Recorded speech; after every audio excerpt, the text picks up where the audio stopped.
Hi dear students, let's see this question that came in JEE Advanced Paper 1 Physics in the year 2019. The question is fairly simple, it's topic of collision, but I'm going to tell you something amazingly magical in this question. So I will advise all of you to see this video till the last because इसमें मैं तुम्हें एक ऐसी technique सिखाऊंगा जो कि collision के मतलब ऑलमोस्ट सारे क्वेश्चन में तुम इक्वेशन लिख के सॉल्व करते होगे तो you are going to save your time at least by 80 to 90% in those questions. So please see this.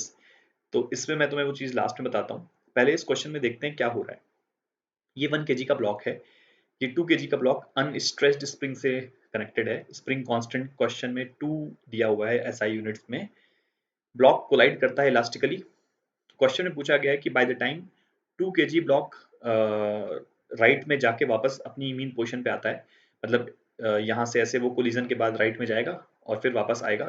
It is given कि ब्लॉक दीवार से स्ट्राइक नहीं करता, तो जब भी वापस आएगा तो उस समय 1 kg और 2 kg में कितना डिस्टेंस था। ठीक है, तो बेसिकली क्वेश्चन में क्या हो रहा है, क्वेश्चन में 1 kg is going to strike 2 kg and 2 kg is going to move towards right, then it is going to compress this spring with the maximum value, फिर वो वापस आएगा अपनी मीन पोजीशन पे। So by the time 1 kg would have also come back by a certain distance, तो वो distance हमें find out करनी है। ठीक है, अगर तुमने वो टेक्निक जो मैं बताने वाला हूँ वो क्वेश्चन वो टेक्निक तुमने ढंग से पढ़ी है तो this question can be solve in like 30 seconds almost, बस इससे ऊपर नहीं लगेगा। ठीक है, तो इन फैक्ट पहले अपन क्या करते हैं, पहले उस टेक्निक को ही सीख लेते हैं, फिर अपन इस क्वेश्चन पे आएंगे। ठीक है, तो what I am going to say, जैसे कि क्या होता है, जैसे कोलिजन का कोई भी क्वेश्चन अगर अपन उठाएं, ठीक है, फॉर एग्जांपल जैसे ये m1 है, ठीक है, लेट्स से ये v1 वेलोसिटी से जा रहा है, ठीक है, और ये m2 है, ठीक है, और ये v2 वेलोसिटी से जा रहा है, सच दैट v1 v2 से बड़ा है। कोलिजन तभी होगा जब v1 v2 से बड़ा होगा। ठीक है, तो ये u कह देते हैं, सॉरी v की जगह u, let me use the variable, क्योंकि v वेरिएबल मैं फाइनल वेलोसिटी के लिए यूज करूंगा। तो लेट्स से ये u1 वेलोसिटी से आ रहा है और ये u2 वेलोसिटी से जा रहा है। ठीक है, u1 u2 से बड़ा है। ठीक है, तो u1 u2 से बड़ा होगा तभी कोलिजन होगा। ठीक है, u2 नेगेटिव भी हो सकता है, तो उस केस में दोनों एक दूसरे की तरफ जा रहे होंगे, so that can be a possibility. ठीक है, this is before collision, this is before collision situation. ठीक है, अब कोलिजन के बाद जो है, ये कोई वॉल नहीं है, ये मैंने पार्टीशन बनाया। मैं कोलिजन के पहले की पिक्चर में इस तरफ दिखा रहा हूँ, कोलिजन के बाद की पिक्चर में इस तरफ दिखाऊंगा। ठीक है, तो this is not a wall और समथिंग। कोलिजन होने के बाद, ठीक है, ये लेट्स से v1 वेलोसिटी से जाने लगा। अब v1 नेगेटिव भी हो सकता था डिपेंडिंग अपॉन क्या वैल्यूज हैं। ठीक है, और ये m2, ठीक है, ये v2 से जाने लगा। ठीक है, again v2 can be like v2 तो खैर पॉजिटिव ही होगा। ठीक है, बट जैसे अगर ये u2 नेगेटिव था तो फिर v2 नेगेटिव हो सकता था। तो I am taking general case. ठीक है, v1 can be positive negative, m2 v2 can be positive negative, u1 can be positive negative, u2 can be positive negative, and restitution की वैल्यू e है। ठीक है, कोफिशिएंट ऑफ रेस्टिट्यूशन की value e है। तो अब v1 v2 फाइंड करने का क्या क्या तरीका है। ठीक है, जैसे इसका जो मोस्ट बेसिक तरीका है ये है कि भाई वन मोमेंटम कंजर्वेशन की इक्वेशन लिख दें, m1 u1 plus m2 u2 is equals to m1 v1 plus m2 v2। ठीक है, फिर रेस्टिट्यूशन की इक्वेशन लिख दें, सेपरेशन अपॉन अप्रोच। तो यहाँ पे सेपरेशन v2 माइनस v1 है। ठीक है, ये अगर 5 से गया और ये 3 से गया तो सेपरेशन v2 माइनस v1 लिखा जाएगा। ठीक है, divide by approach u2 minus u1 लिखा जाएगा। ठीक है, u2 माइनस u1, तो ये e की वैल्यू, इन दोनों इक्वेशंस को सॉल्व करके we are going to get our answer. तो दो लीनियर इक्वेशन बनेंगी, उसको सॉल्व करके, टू लीनियर इक्वेशंस को सॉल्व करने में जो भी तुम्हें टाइम लगेगा वो तुम वहां से सॉल्व करके आंसर निकाल सकते हो, v1 और v2 की वैल्यू आ जाएगी। ठीक है, फिर दूसरा तरीका, ये मेथड बन हो गया। दूसरा तरीका क्या होगा कि कुछ बच्चे क्या करते हैं, इस v1 v2 को निकाल के फॉर्मूला ही याद कर लेते हैं। ठीक है, जो v1 का एक्सप्रेशन आएगा और v2 का एक्सप्रेशन आएगा तो उसको याद कर लेते हैं। ठीक है, तो वो भी कुछ बच्चे चाहे तो कर सकते हैं। ठीक है, बट मैं वो एडवाइस नहीं करता, मतलब इतना वो गंदा सा एक्सप्रेशन आता है। If you want you can remember. जो मेथड मैं बताने जा रहा हूँ, ठीक है, जो मेथड मैं बताने जा रहा हूँ वो मेथड सीधा कुछ नहीं, सॉल्व इन कॉम फ्रेम। ठीक है, solve in com frame magical method है। इसको अपन एक एग्जाम्पल के थ्रू समझेंगे, उसके बाद गिवन क्वेश्चन पे लगाएंगे। ठीक है, कॉम फ्रेम पे ऊपर, उसके बाद अपन ये भी समझेंगे कि ऐसा क्यों हो रहा है। ठीक है, तो जैसे एक वैल्यू लेके सॉल्व करते हैं, ठीक है, तो it will be more clear. जैसे फॉर एग्जाम्पल कुछ भी एक वैल्यू ले लेते हैं, लेट्स से ये वाला block m1 let's say 6 kg का था। ठीक है, और ये इसकी कुछ भी मान लेते हैं स्पीड, लेट्स से 4 मीटर पर सेकंड इसकी स्पीड थी। ओके, ये ब्लॉक लेट्स से 4 kg का था, ठीक है, और इसकी स्पीड भी कुछ मान लो 2 मीटर पर सेकंड मान लेते हैं, रेस्टिट्यूशन की वैल्यू कुछ भी हाफ ले लेते हैं, ठीक है। अब क्वेश्चन क्या है, क्वेश्चन ये है कि we have to find the final speeds of these blocks after collision. So again, one method is write the momentum conservation, write the restitution equation and solve it. ठीक है, अब ध्यान से सुनना what I am saying कि find the velocity of COM. तो velocity of COM क्या है, velocity of COM है 6 into 4 plus 4 into 2 divide by 10. तो 24 plus 8 कितना होता है 32 divide by 10 यानी कि 3.2 मीटर पर सेकेंड, ठीक है। अब अपन कॉम फ्रेम में आ जाते हैं, लेट्स से कॉम है, कॉम फ्रेम में कॉम मूव नहीं करेगा, तो कॉम फ्रेम में इसकी स्पीड कितनी हो गई 4 माइनस 3.2, मतलब कॉम फ्रेम में ये आएगा 0.8 से, ठीक है। और कॉम फ्रेम में ये कितने से आएगा, ये 3.2 से जा रहा है कॉम और ये 2 से जा रहा है, मतलब कॉम फ्रेम में ये वापस आएगा 1.2 से, ठीक है, 1.2 मीटर पर सेकंड से लेफ्ट की तरफ जा रहा होगा ब्लॉक 4, ठीक है।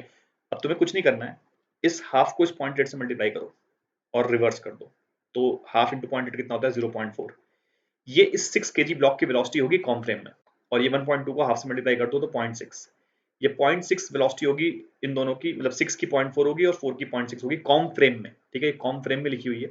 ग्राउंड फ्रेम में निकालना है वापस कॉम की वेलोसिटी, तो हमें पता है 3.2 पॉजिटिव और 0.4 नेगेटिव, यानी कि वेलोसिटी ऑफ 6 कितना आ जाएगा पॉजिटिव डायरेक्शन में, कितना होगा 2.8 मीटर पर second, you can verify this. और इसकी कितनी होगी 1.2 negative, sorry 0.6 positive and 3.2 positive, तो वेलोसिटी ऑफ 4 कितना आएगा 3.2 प्लस 0.6 कितना होता है 3.8 मीटर पर सेकंड। यू कैन सी हमने क्वेश्चन को सॉल्व कर लिया, ये आ गई वेलोसिटीज कॉम फ्रेम में, ठीक है।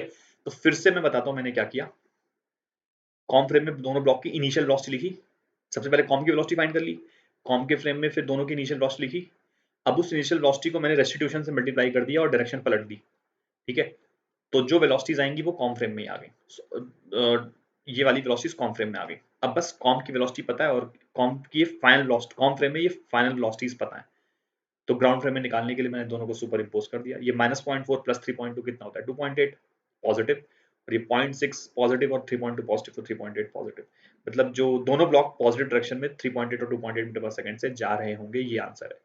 You can see no equation nothing, we have solved it, ठीक है। अब इसके पीछे लॉजिक क्या है, ऐसा अपन क्यों कर ले रहे हैं, तो उसके पीछे लॉजिक ये है guys, we need to understand. पहली चीज तो मैंने कॉम की वेलोसिटी फाइंड करी, ये समझ में आता है, ठीक है।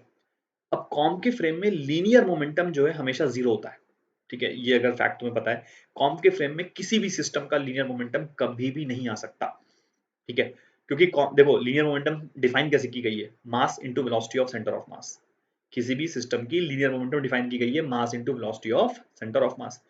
तो अगर अपन कॉम पे चढ़ के लीनियर मोमेंटम लिखेंगे तो क्या आएगा, mass into velocity of centre of mass in the frame of centre of mass, तो जीरो हो जाएगा। इसीलिए सेंटर ऑफ मास के फ्रेम में कभी भी लीनियर मोमेंटम नहीं आती। इनफैक्ट तुम यहां भी देखोगे तो 6 इंटू, मतलब ये क्या था, कॉम के फ्रेम में वेलोसिटीज लिखी हुई थी, तो 6 इंटू 0.8 कितना होता है 4.8, और 4 इंटू 1.2 कितना होता है 4.8, तो तुम देख सकते हो कॉम के फ्रेम में लीनियर मोमेंटम जीरो है, क्योंकि कॉम के फ्रेम में 6 kg का लीनियर मोमेंटम पॉजिटिव डायरेक्शन में है 4.8, और कॉम के फ्रेम में 4 kg का लीनियर मोमेंटम नेगेटिव डायरेक्शन में 4.8 कैंसिल हो रहा है, ठीक है। तो इसी बात का हम फायदा उठाते हैं, तो हमने क्या किया इनिशियल वेलोसिटीज मतलब कॉम के फ्रेम में लिख दी, ठीक है। अब बात समझने की ये है कि देखो ये m1 u1 कॉम के फ्रेम में, ये u1 क्या है कॉम के फ्रेम में, ठीक है, u1c लिख लो, ठीक है, m2 u2c, ठीक है। तो यहां से तुम एक चीज समझो कि u1, तो ये दोनों वैल्यूज इक्वल होंगी कि नहीं होंगी, क्योंकि डायरेक्शन तो ऑलरेडी उल्टे रहेंगे तो मैग्नीट्यूड बराबर होंगे, तो अपन यहां से कह सकते हैं कि m1 u1c will B equal to m2 u2c, ये समझ में आता है। यानी कि u1c बाई u2c का रेशियो कांस्टेंट है, क्योंकि मास तो कांस्टेंट है, तो u1c बाई u2c का रेशियो कांस्टेंट है, ठीक है। और वेलोसिटी ऑफ अप्रोच क्या होगा u1c प्लस u2c, क्योंकि जैसे ये अगर 4 से जा रहा है और ये 6 से जा रहा है तो अप्रोच 10 से हो रहा होगा, ठीक है। तो u1c प्लस u2c कांस्टेंट है, ठीक है। Now we need to realise कि जो ये आएगा v1c आएगा, मतलब कॉम के फ्रेम में 1 की फाइनल वेलोसिटी और कॉम के फ्रेम में 2 की फाइनल वेलोसिटी, इसका रेशियो भी m2 बाई m1 होगा, ठीक है। मतलब मैं ये बोलूंगा कि v1c बाई v2c, क्योंकि देखो जैसे मैं इसको ऐसे लिखूंगा ना कि कॉम के फ्रेम में फिर भी लीनियर, फाइनली भी लीनियर मोमेंटम जीरो होना चाहिए, तो m1 v1c की वैल्यू m2 v2c के इक्वल होगी, तो v1c और v2c का रेशियो वही आएगा जो u1c और u2c का रेशियो है, ठीक है। और v1c plus v2c should be E times u1c plus u2c, क्योंकि velocity of separation should be E times velocity of approach, है ना। तो जैसे मान लो, तो ये दोनों चीज कब पॉसिबल होगी, जब इसको भी मैं जैसे इस वैल्यू देखो, मैंने को u1c बाई u2c का जो वैल्यू है उसको E टाइम्स कम कर देना है और u1 बाई u2 का रेशियो कांस्टेंट रखना है। तो मैं समझो जैसे जैसे ये नंबर 0.8 और 1.2 था, ठीक है, तो मुझे इनका सम कितना था, इनका सम था 2, तो इनका अप्रोच था 2, ठीक है। तो सेपरेशन कितना होगा 1, जैसे इस केस में हाफ है ना, तो सेपरेशन 1 हो जाना चाहिए, ठीक है। और इन दोनों का रेशियो भी सेम होना चाहिए, मतलब 0.8 by 1.2 should be equals to 0.4 by 0.6। तो ये कब वैलिड होगा, जब ये भी हाफ टाइम हो जाए और ये भी हाफ टाइम हो जाए। तो उससे क्या होगा कि देखो इन दोनों का रेशियो कांस्टेंट रहा, 0.8 बाई 1.2 और 0.4 बाई 0.6 ये कांस्टेंट रहा, ठीक है। और दोनों का जो सम था वो हाफ होके ये बन गया 0.4 और 0.6। I hope you are understanding what I am saying. मतलब जो सेपरेशन की वैल्यू है वो हाफ हो गई अप्रोच से और रेशियो भी सेम रहा। तो वो कब होगा, जब मैं इसको भी हाफ से मल्टीप्लाई कर दूं, इसको भी हाफ से मल्टीप्लाई कर दूं, तो इन जनरल ई से मल्टीप्लाई कर दूं। तो इफ यू हैव अंडरस्टूड, तो वी कैन से कि ये काम हमेशा हो जाएगा। तो any type of collision, elastic inelastic कैसा भी, बहुत बढ़िया चीज है ये, ठीक है। तो अब हम अगर गिवन क्वेश्चन पे आए, तो गिवन क्वेश्चन में जैसे पहले कोलिजन की अगर हम बात करें, ठीक है, तो अगर तुम ध्यान से सोचो तो ये 2 kg का ब्लॉक है, ठीक है। जैसे मैं इस पिक्चर को मैं जगह अगर यहाँ पे बनाऊं, ये 1 kg का ब्लॉक था, ठीक है, ये 2 kg का ब्लॉक है, ये स्प्रिंग है, ठीक है। अब देखो इस क्वेश्चन को अपन कैसे सॉल्व करेंगे, बहुत ही अमेजिंग, बहुत मजा आ जाएगा। ये ब्लॉक इस पे टच कर रहा है, ठीक है, ये ऐसा है सिस्टम, ठीक है। ये किसी स्पीड से जा रहा था 2 मीटर पर सेकंड से, ठीक है, this is moving at 2 metre पर सेकंड, यस, ठीक है। और इलास्टिक कोलिजन है, यहाँ पे ई की वैल्यू 1 है। तो अब अपन सबसे पहले तो कोलिजन मान लेते हैं। कोलिजन करते समय स्प्रिंग का तो कोई इफेक्ट आएगा नहीं, ठीक है, के की वैल्यू 2 दी गई थी, कोलिजन करते समय स्प्रिंग का कोई इफेक्ट नहीं आएगा। तो सबसे पहले अपन ने क्या किया, कॉम की वेलोसिटी निकाली, ठीक है। तो कॉम की वेलोसिटी कैसे निकाली, 2 × 1 प्लस 2 × 0, ठीक है, तो कितना आ गया 2/3, ठीक है। 2 × 1 प्लस 2 × 0 डिवाइड बाई 1 + 2, ये आ गई वेलोसिटी ऑफ कॉम। यानी कि 1 की वेलोसिटी कॉम के फ्रेम में u1c की वैल्यू कितनी आएगी, u1c will be is equals to 2 minus 2/3, 4/3 metre पर सेकंड, ठीक है। यानी 1 की वेलोसिटी कॉम के फ्रेम में 4/3 इस तरफ है।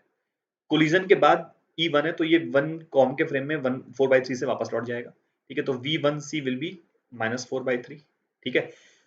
कॉम 2/3 से राइट में जा रहा है और 1 कॉम के फ्रेम में -4/3 से लेफ्ट की तरफ जा रहा है, यानी v1 की वैल्यू कितनी आ जाएगी, -2/3, दिस प्लस दिस, ठीक है, दिस प्लस दिस। तो अपन कह सकते हैं कि जो 1 kg है वो लेफ्ट की तरफ लौट गया 2/3 से। You can see how simple it is. तो हमें ग्राउंड के फ्रेम में 1 की वेलोसिटी आ गई कितनी, 2 मीटर पर सेकंड, 2/3 मीटर पर सेकंड, ठीक है, ये आ गई उसके फ्रेम में, ग्राउंड के फ्रेम में 1 kg की वेलोसिटी आ गई, ठीक है।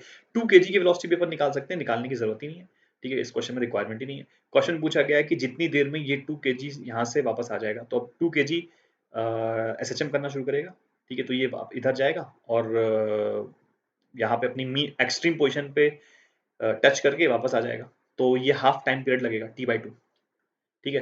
तो उतनी देर में ये जो ब्लॉक 1 kg है ये वापस 2/3 की स्पीड से ट्रेवल कर रहा होगा। तो अपन बोल सकते हैं डिस्टेंस क्या लिखी जाएगी, 2/3 की स्पीड से 1 kg वापस आ रहा था, कितने टाइम के लिए, t/2 टाइम। तो t/2 कितना हो गया, pi root of m/k, pi root of m मतलब 2 kg, ठीक है, बाई k मतलब 2, ठीक है। तो ये डिस्टेंस आ गई 2π/3, ठीक है।